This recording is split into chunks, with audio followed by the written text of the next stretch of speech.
Brodes Media.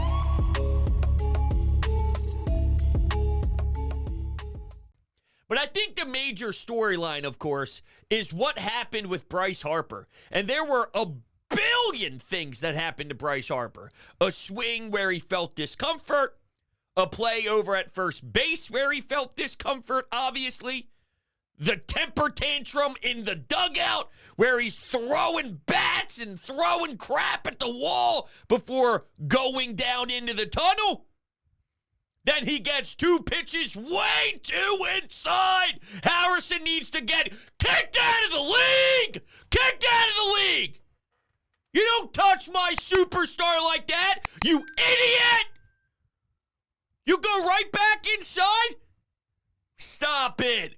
Don't give me the my bad. This dude got smoked in the face by Blake Snell not too long ago and costed him way too much time. So to bark, for Bryce to bark, shut your ass up. So yeah, emotional ride looking at Bryce. And then after all that's said and done, in that same at-bat, because he didn't actually get hit, it hit the knob of the bat, he didn't run out a ground ball, which led to controversy because the first baseman was pulled off the bag, and maybe if he hustled, it could have been a bang-bang or he could have been safe. But is that a product of him not being healthy, and you have to live with that? Is that a product of sometimes Bryce just does that, and he is okay? Because his RBI that led to some insurance late, that swing looked totally beautiful. So if there's nothing wrong later on in the game, how could I imagine that there was anything wrong in that at-bat where he almost got smoked? Maybe he was just frustrated, couldn't believe it, was in a state of shock. So when that at-bat was over, he was able to breathe a bit, but he wasn't mentally checked in because he saw his light flash before his eyes again. I don't know. But it does bring up an interesting conversation because when Bryce Harper got kicked out, I was more of the, I was under the impression, and obviously he didn't get kicked out of this game. I'm referencing when he got kicked out in Colorado in the first inning of game one. I was under the impression that that's just the umpire being miserable at his job, right? That's someone who has watched Angel Hernandez, C.B. Buckner, who else? Joe West for years and years and years, and he thinks, well, that's how they do it, so I'm going to follow suit, even though they are the biggest dumbasses in Major League Baseball history, right? But there were a lot of people who were mad at Bryce for the way that he carried himself in that situation. And I don't really feel as passionately about that as others do. I think it's great to care so much about a random at-bat in the middle of May, in the late stages of May, excuse me, a little deeper in the season than the middle of May. But at the late month of May, if you're going all out and you're worried about pitches in the late stages of May, that's the way I want you to be wired. With that said, though, it does sometimes cross a line, and I'm all for having emotional leaders. There's no doubt about it that I don't know if Bryce is necessarily the rah-rah guy, right? We've been through this a ton of different times when when Rhys Hoskins was here, when Andrew McCutchen was here, what Kyle Schwarber brings to the table from a vocal leader standpoint. So, Bryce is definitely more of the emotional, watch what I do, watch how I play. I inspire by my dedication to the game, my love for the game, my insane level of focusing on details when it comes to this game. That's what rubs off on every single player that plays with Bryce Harper. He has the fire. I think Bryce went a tiny step too far in this one. And maybe he's mad because he felt his back got tight. I don't necessarily know. And I want to keep an eye on NBC Sports Philadelphia's Twitter page because they obviously put up a lot of updates from what Rob Thompson says and what Bryce Harper is going to say as well. But, of course, Ricky Bo says someone should have gotten their butt kicked. I love that, man. Ricky Bo is one of the best. I love him to death. But, yeah, I mean, I want to see exactly what went down or, hey, did you not feel right? Was something a little off? Because when he was over at first and the ball came to him and it was thrown to him and he didn't get off the bag and then he's hunched over and he's leaning on his legs and you could tell that he was not 100%.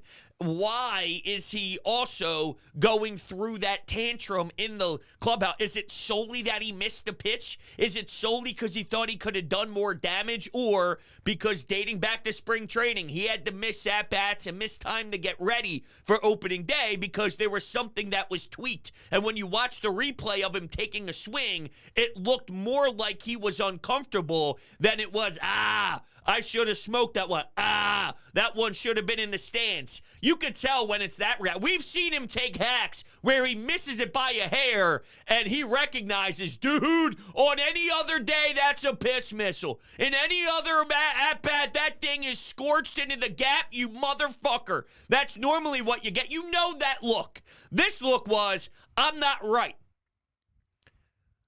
So I'm just trying to piece this all together and figure out how to handle it and how I should feel about it because there's almost 5 or 6 different things happening here. Why didn't he run it out? Is it because he was mad about getting thrown at high with some chin music? Is it because he's not healthy? Why is he angry? Why is he throwing the tantrum? What does that say to the team? Is it too much? Is he crossing the line? Is there a correlation with how fired up he was when he was screaming at the umpire and getting kicked out of the game for a random ball strike call that he thought the ump missed that wasn't missed? Like, I don't know. There's a lot here, and I got no problem with him playing with this level of intensity that describes him loving the game. But just like anyone who plays like that, there's always a line. And I guess I need more information on what's actually happening health-wise to help me break down all of this. There's so many what-ifs. There's so many, well, this can mean that, and that can mean this. I don't know. I'm a little lost right now, and obviously the last pitch was about 7 or 8 minutes ago, so I haven't fully gotten to really secure it all and like base a feeling on it yet. I'm just being honest with you. So I don't know. But, yeah, the Bryce thing's interesting. This is what I do know, though. I don't like at all, how he handled not running out that at-bat, that ground out, that pulled the first baseman off the bag when there was the chin music. That's unacceptable. Of course, we would have all loved the home run, and then he would have pimped it. He would have stared down Harrison. We would have had another Arcia moment. Someone would have captured it, and you can hang it in the lore, as you say, with some of those memes dancing around social. Yeah, that one's going up. It's getting framed, and we're going to be talking about it forever because it was so outrageous. That's what we would like. But it still would have been fucking awesome for him to smoke it over to the left side of the infield, run his ass off down the first base, and beat it out as his foot hits the bag. First baseman's getting yanked and pulled to his right. You could see Bryce go, he calls it himself. You could see him call it himself as the umpire does it too. The ump has a little passion in it because he's feeling the energy shift in the game. That's right, then Bryce starts clapping. Here we go. You see the difference? You see the difference here on how that brings it to the clubhouse? And it's all the same. Like, that play's the same. Nothing changed in that play except for his hustle. But is he broken down right now? Do we have a 75% Bryce? Now, it looks like here, the San Francisco Giants on NBC Sports in San Francisco, he says, Kyle Harrison, that says, reflecting on the bench's clearing today, he said he was surprised by Bryce Harper's reaction. I would have gone in again. Why not? Why not? Because you don't know how to control yourself. Because you can't command your pitches, and you almost smacked a superstar in the jaw. So because you suck, that's why. Why not? Because you suck. because you can't control your pitches. So you may severely take off somebody's head. Not just hit them in the leg, drill them in the thigh. Almost took out his face. So why should you maybe look at other parts of the play? And here's another thing, too. He's such a liar. Because look at where some of those pitches were after. My man was afraid.